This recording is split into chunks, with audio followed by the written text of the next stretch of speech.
Olá, meu nome é Eduardo Mendes e hoje eu vou apresentar meu trabalho final de estrutura de dados da professora Renata Galante. As estruturas escolhidas foram a árvore ABP e a árvore AVL, e essa escolha se deu pela diferença na sofisticação de implementação de cada uma delas, sendo a árvore AVL mais complexa do que a árvore ABP, que requer menos tarefas. Para mostrar código implementado, eu vou abrir o Stilion, que foi a IDE que eu usei para desenvolver os testes. Então, para fazer os testes, basicamente eu percorro um vetor chamado testes, que contém a quantidade de itens para cada teste. Então, para cada um desses testes, eu realizo o teste da árvore ABP ordenada, árvore AVL ordenada, árvore ABP aleatória e árvore AVL aleatória. Os testes ordenados eles funcionam do seguinte modo. Primeiro, eu crio uma árvore, neste caso a árvore ABP, e então eu insiro nessa árvore os valores que vão desde 0 até o limite do meu teste. Criado isso, eu também crio um vetor de consulta, que esse vetor ele vai conter o valor do começo, do meio e do fim da árvore. E então, para cada um desses valores de consulta criados, eu faço um teste unitário. O teste unitário também é simples. Basicamente, eu meço o tempo no início, então eu faço a consulta, e então eu meço o tempo novamente. Então, o resultado será uma diferença de tempo entre esse tempo final e o tempo inicial. E eu faço isso para a quantidade de amostras que eu desejo. Nesse caso, eu defini que a quantidade de amostras é 3. Então, ele repete isso 3 vezes para cada teste. Já o teste aleatório, ele é um pouco diferente. Uma das restrições do trabalho é que cada um desses valores aleatórios fossem únicos. Então, para fazer isso, eu criei uma função que faz uma lista ordenada, uma lista simplesmente cadeada ordenada, que gera valores de 0 até o limite do teste. Tendo essa lista em mãos, eu seleciono uma posição para remover dessa lista, uma posição aleatória, removo o item que está nessa posição e adiciono esse item removido na árvore. Assim eu garanto que cada um desses itens adicionados à árvore são únicos e que eles serão aleatórios. E eu repito isso até a árvore estar vazia. E então eu gero os valores aleatórios para a consulta e faço a consulta em cima desses valores, fazendo o mesmo cálculo de tempo do teste unitário das outras árvores, no qual eu meço o tempo, faço a consulta e meço o tempo de novo, e o resultado será uma diferença nesses dois tempos finais e iniciais. E no final de cada um desses testes eu também excluo as árvores, para não ocupar a memória do computador. Tanto o teste AVL aleatório quanto o teste AVL ordenado, eles são exatamente o mesmo dos testes com a ABP. Só a única coisa que muda, que ao invés de ser a árvore ABP, é a árvore AVL. Tendo esses testes em mãos, eu crio um arquivo chamado resultados.txt, que imprime cada um desses testes no arquivo. Então eu vou rodar o programa. Como vocês podem ver aqui no trabalho final, não tem o arquivo resultados.txt. E após rodar o programa, ele realiza os testes e o arquivo é gerado. Então esse é o arquivo, no qual está intitulado aqui qual o teste realizado. Nesse aqui, teste ABP aleatório, ou melhor, teste ABP ordenado.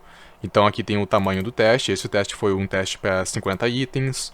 Esse foi o tempo realizado no item que está no começo. Este foi a comparação, a quantidade de comparações do item que está no começo. E aqui do meio e, por fim, do fim.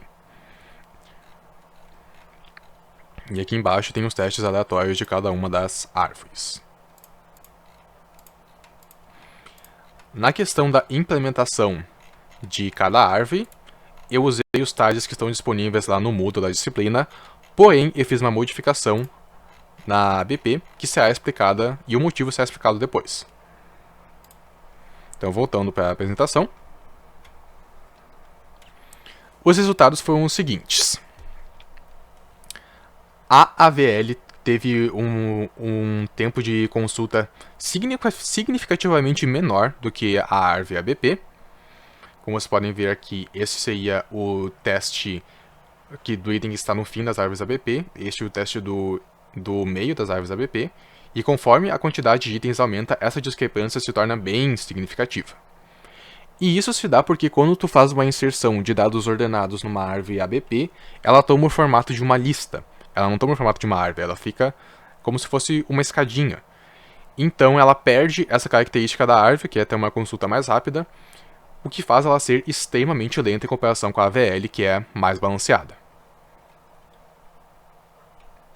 No quesito de comparações, a AVL teve também muito menos comparações, sendo que o resultado mais discrepante foi a consulta do valor final de um tamanho de teste 1 milhão de itens, porque a árvore ABP fez quase 3 milhões de comparações, enquanto a árvore AVL fez apenas 59.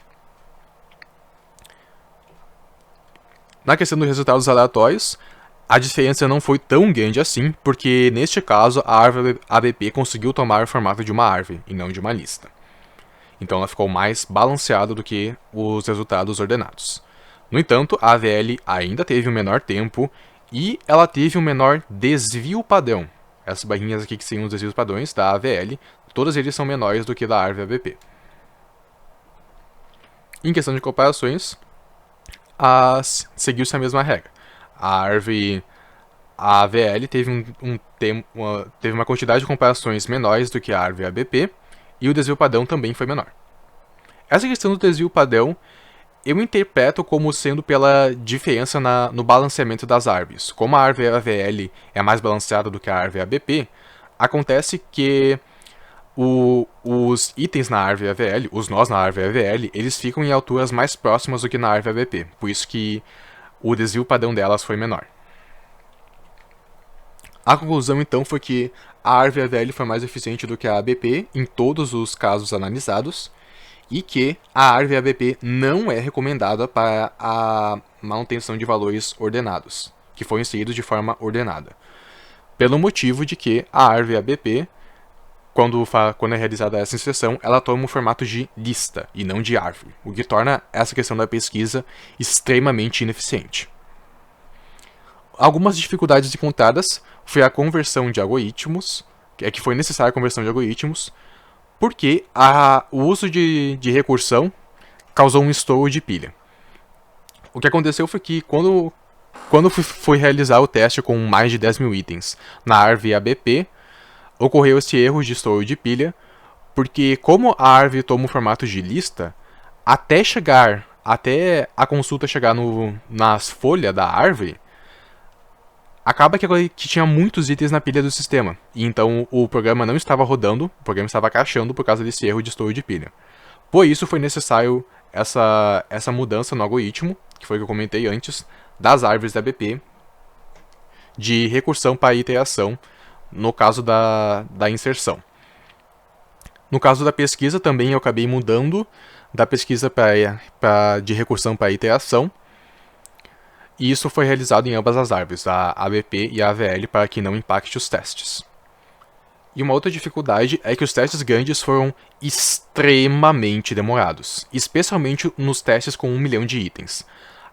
O teste inteiro acho que durou mais de 1 hora, foi muito demorado. Eu até, durante um tempo, fiquei pensando se não funcionava, mas depois de deixar muito tempo rodando é que os resultados foram gerados. Por isso que eu até coloquei uma mensagem lá no programa, que quando tu roda o teste, ele avisa aqui que os próximos testes podem demorar muito, tenha paciência, porque realmente demora muito quando tu tá no teste do maior item. E eu imagino que isso tenha se dado porque o processador usou apenas um núcleo, já que como essa questão dos threads é uma coisa que nós não aprendemos ainda no curso, acaba que eu consegui ver pelo gerenciador de tarefas do Windows que o processo do teste estava usando apenas um núcleo do processador, o que fez tudo isso ser mais demorado ainda. E é isso.